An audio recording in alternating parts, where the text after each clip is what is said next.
कैसे एग्ज़ाम्स होती है, कब सेशन शुरू होता है, कब ख़त्म होता है, छुट्टियाँ कितने मंथ्स की होती है, उस बीच में कितने सारे बैरियर्स होते हैं। एग्ज़ाम होता है वो मेन सब्जेक्ट्स का ही होता है, 2 ईयर में सेम ही होता है ऑलमोस्ट, जैसे हमारे स्कूल का टाइम टेबल होता था।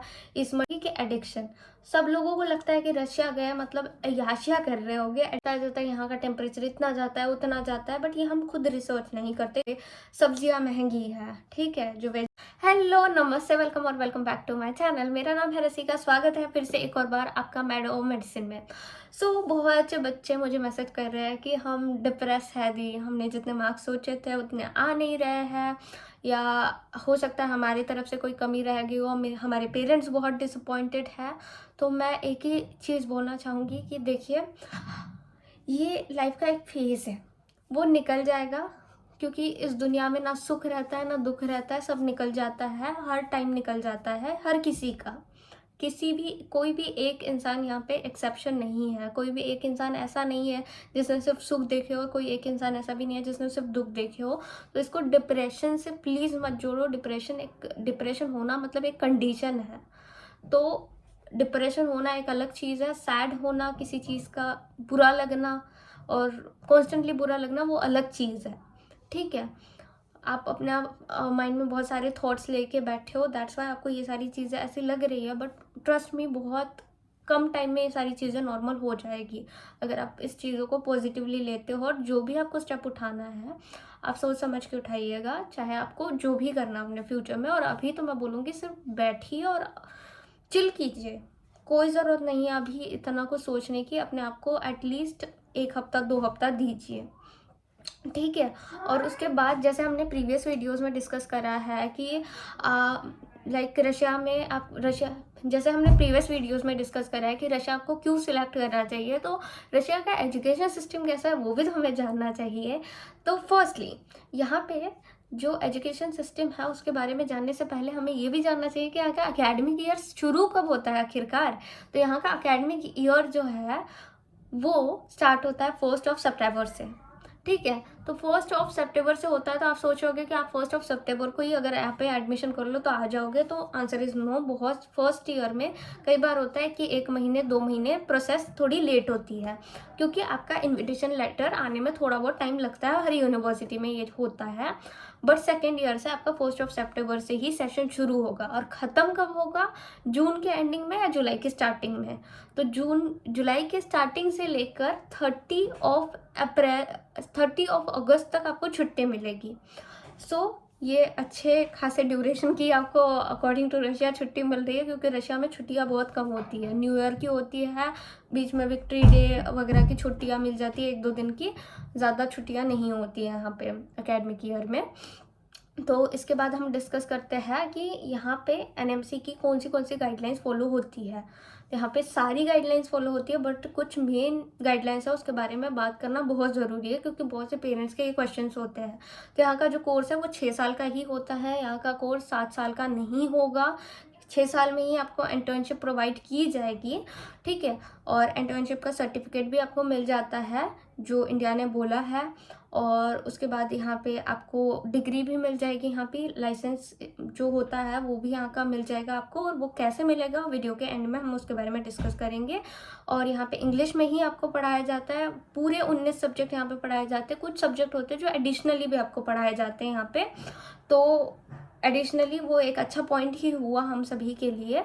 तो अभी हम बात करते हैं कि यहाँ का जो टाइम टेबल होता है वो कैसा होता है। बहुत ज़्यादा हेक्टिक तो नहीं होता कि बहुत ज़्यादा मैनेजेबल ना हो। फर्स्ट ईयर की जब हम बात करते हैं, स्कूल में जैसा हमारा टाइम टेबल होता था ना, सेम यहाँ पे भी वैसा ही टाइम टेबल होता है कि जो सब्जेक्ट इस मंडे को हुआ था वो अगले मंडे को भी होगा, और जब तक उसका सिलेबस खत्म नहीं होता तब तक वो सब्जेक्ट चलता रहेगा। बस न्यू चीज़ें क्या होती है कि यहाँ पे 15-15 दिन की इंटर्नशिप होती है, एक विंटर में और एक समर में, फर्स्ट 2 ईयर में ऐसा होता है। अब थर्ड ईयर एंड ऑनवर्ड आपकी क्लासेस कुछ होती है जो हॉस्पिटल्स में भी लगना शुरू होती है। तो इसमें आपका साइकिल के हिसाब से होता है, जैसे कोई पैथ एनाटमी है तो उसकी 3 दिन की साइकिल चलती है, पैथ फिजियो की भी सेम। तो इस हिसाब से यहाँ पे साइकिल्स चलती हैं। अब इसी में हम बात करते हैं कि एग्जामिनेशन यहाँ पे कैसे होते हैं। तो कुछ सब्जेक्ट होते हैं वो क्रेडिट बेस्ड होते हैं, कुछ सब्जेक्ट के एग्जाम्स होते हैं। जो मेन सब्जेक्ट है उनके एग्जाम्स होंगे, और जो सब्जेक्ट थोड़े एडिशनल है उनकी क्रेडिट ही लगते हैं। तो आप क्रेडिट किस हिसाब से आपको मिलते हैं? फर्स्ट, आप जिस हिसाब से क्लास में परफॉर्म करते हो, क्लास में अटेंटिव रहते हो, टीचर्स के जिस हिसाब से आंसर देते हो, उस हिसाब से आपको क्रेडिट मिलता है। एंड वो आपको 3 मिल सकता है, 4 मिल सकता है या 5 मिल सकता है। इसके बारे में हमने पहले प्रीवियस वीडियो में बात कर रखी है, तो आपने अगर नहीं देखा तो जाके देखिए वो वीडियो। तो आपको 3, 4, 5 में से कुछ भी मिल सकता है आपके परफॉर्मेंस के बेसिस पे क्रेडिट में। और फिर क्रेडिट बुक होती है ऐसी जो आपकी स्क्रीन पे दिख रही होगी, तो इसमें आपका क्रेडिट चढ़ जाता है। अब जो एग्जाम हो रहा है तो वो किस हिसाब से होता है? जैसे फर्स्ट ईयर में बायोलॉजी और रशियन और कुछ यूनिवर्सिटीज में एनाटॉमी का भी एग्जाम होता है।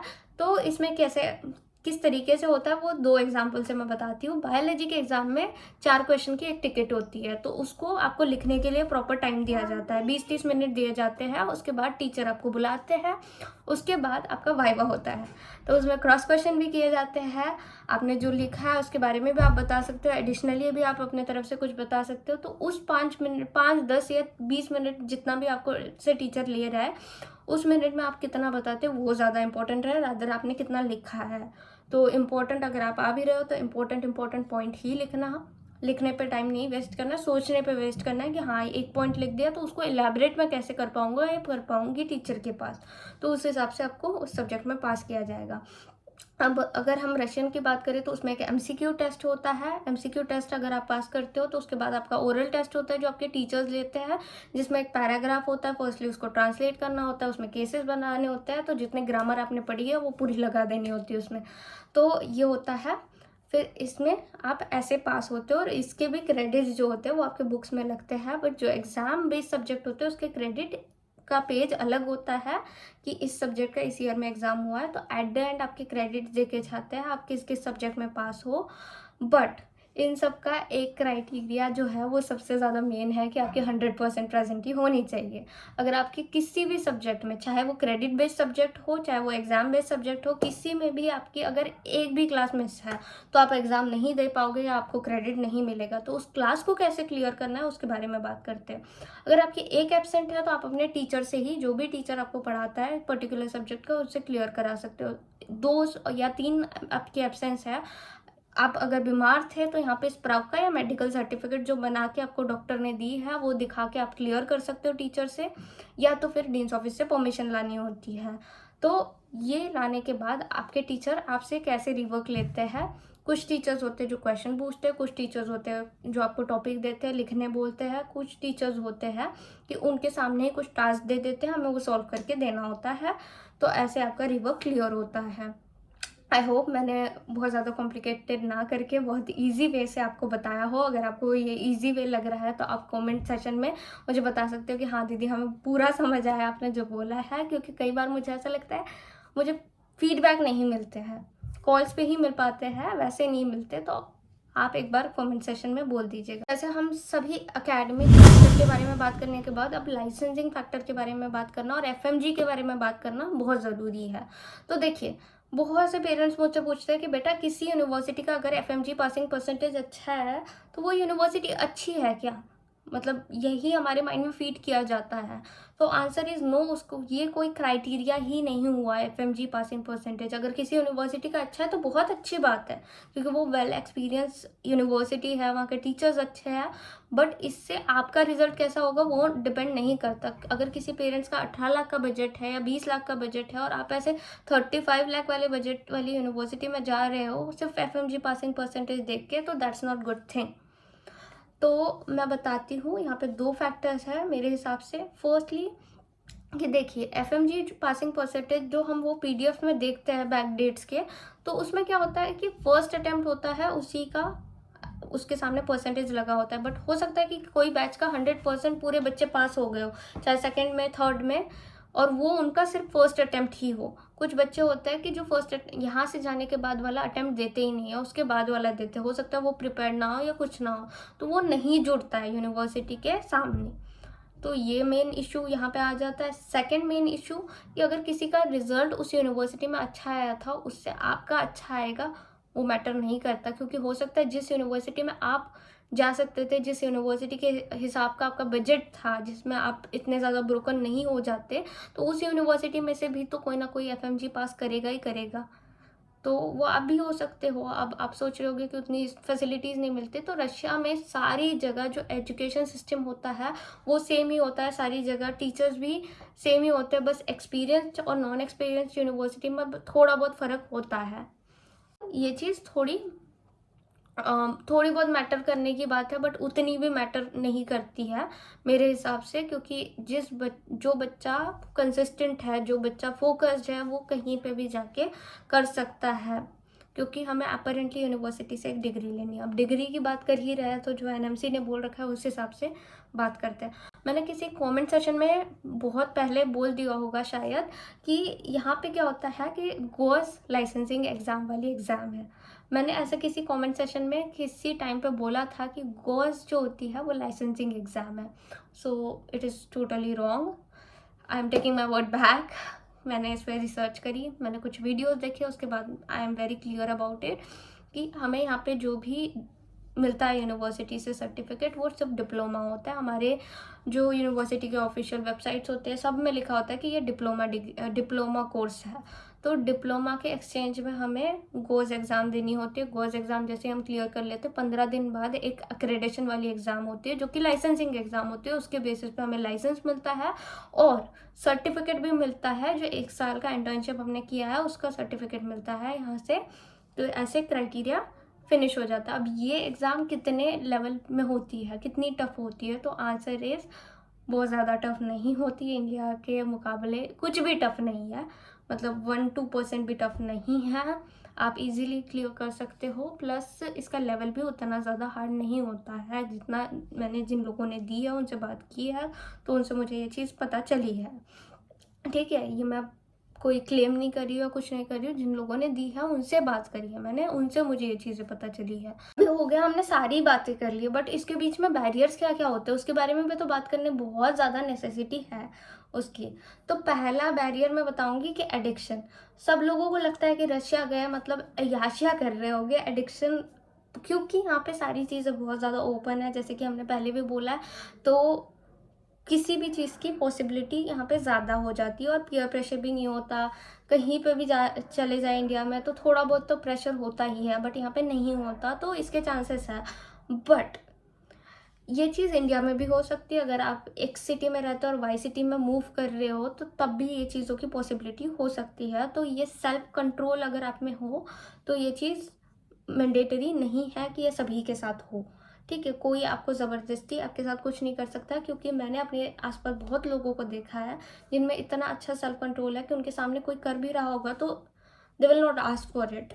ठीक है, second language barrier. Language barrier अब मैं क्यों बोलती हूँ कि जब भी मैं किसी यूनिवर्सिटी से रिलेटेड वीडियो बनाती हूँ वहाँ पे मैं सिटी पॉपुलेशन के बारे में बात करती हूँ। पॉपुलेशन है तो पेशेंट फ्लो भी अच्छा होगा, बट पेशेंट फ्लो का आपको तभी प्रॉफिट मिल सकता है जब आपको रशियन थोड़ी बहुत आती हो, आप समझ पाओ कि कोई क्या बोल रहा है।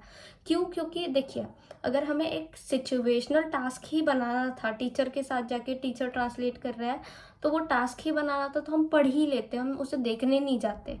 अगर देख रहे हैं तो एटलीस्ट हमें थोड़ा बहुत समझ तो आए कि वो क्या बोलना चाहता है, और इन फ्यूचर अगर आपके पास वैसा कोई पेशेंट आए तो आप समझ सकते हो या देख के बता सकते हो कि हाँ ये पॉसिबिलिटीज़ है।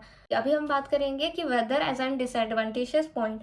तो यहाँ पे 2 एस्पेक्ट हो सकते हैं। फर्स्ट, जब आप आ रहे थे तो हमें पता था कि ऑफकोर्स रशिया एक ठंडी कंट्री है तो यहाँ पे ठंड रहेगी, तो हमें वहाँ पे ये बताया जाता है यहाँ का टेम्परेचर इतना जाता है उतना जाता है, बट ये हम खुद रिसर्च नहीं करते कि कहाँ का कितना जाता है।